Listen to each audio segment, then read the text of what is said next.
Hi, I'm Jeff Gunn, and I'm very excited to be at Guitar World today. Today I'm going to be talking a little bit about how to simulate the sounds of other instruments on the guitar and get us to think about what we learned through that process. So the first one I'm going to do, I'm going to take a C major chord, and basically I'm going to use the middle finger in my strumming hand. And I'm going to place it over about the 15th fret, right over the fretboard.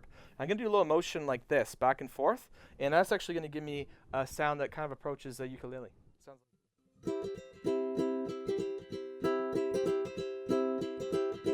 and I can do all kinds of different variety of rhythms to go with it. So I'm going to take a little progression. I'm going to take a C to a D minor to an F and back to a C. And I'm going to use this technique. Check it out.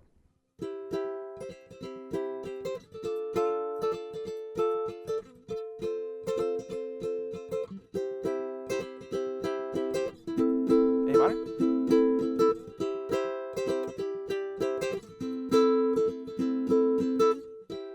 You can kind of hear how that sounds like a ukulele. Now, why would you want to do that? Well, sometimes if you're a guitarist, I've been in a position before where you're hired to play a gig and the part says ukulele or it says, you know, banjo or charango or whatever, and you got to come up and think, how can I get that sound out of the guitar? And I found this to be a really fun exercise of exploration on the guitar, is trying to simulate the sounds of other instruments. Now, the second one I want to do, which actually uses the same technique, but actually is a South American instrument called a charango, which is like a small little kind of mandolin-esque guitar that comes from Peru and Ecuador and Bolivia. What you do is you can take an A minor chord here, and again, I'm going to use the same technique, the middle finger. I'm going to put it right over at the 12th fret. Sometimes I'll move up to the 15th, but generally speaking, the 12th fret. And I'm actually just going to do this here. I'm going to just go up and down, 1 and 2 and 3 and 4 and 1 and 2 and 3 and 4 and go to a C.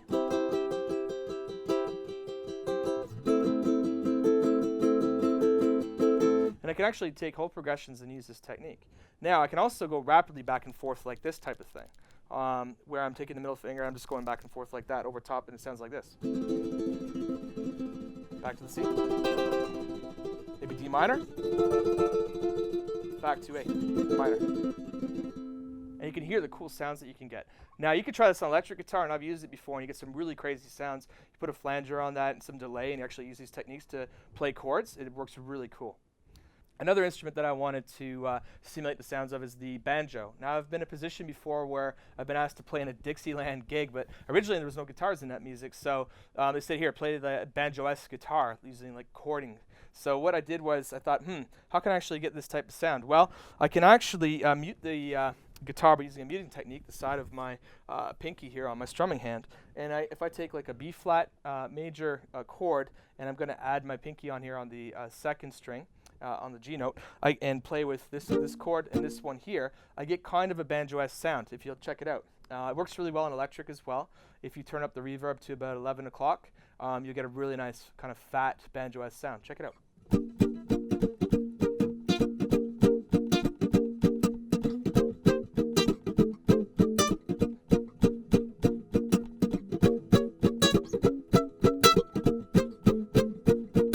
You can hear how you kind of approach a banjo sound in that particular technique, and it's quite useful if you're playing Dixieland music as a guitar player, I've found.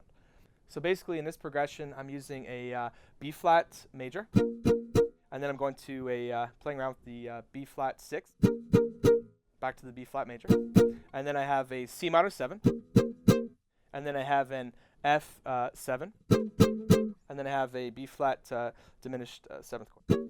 And up to the D flat diminished 7th chord. And that's how you play it. So you can explore more of these techniques in my book series, Hidden Sounds Guitar, which is available at my website, jeffgunn.ca. And I'm just going to leave you with a little bit of the basically ukulele sound. So thank you very much.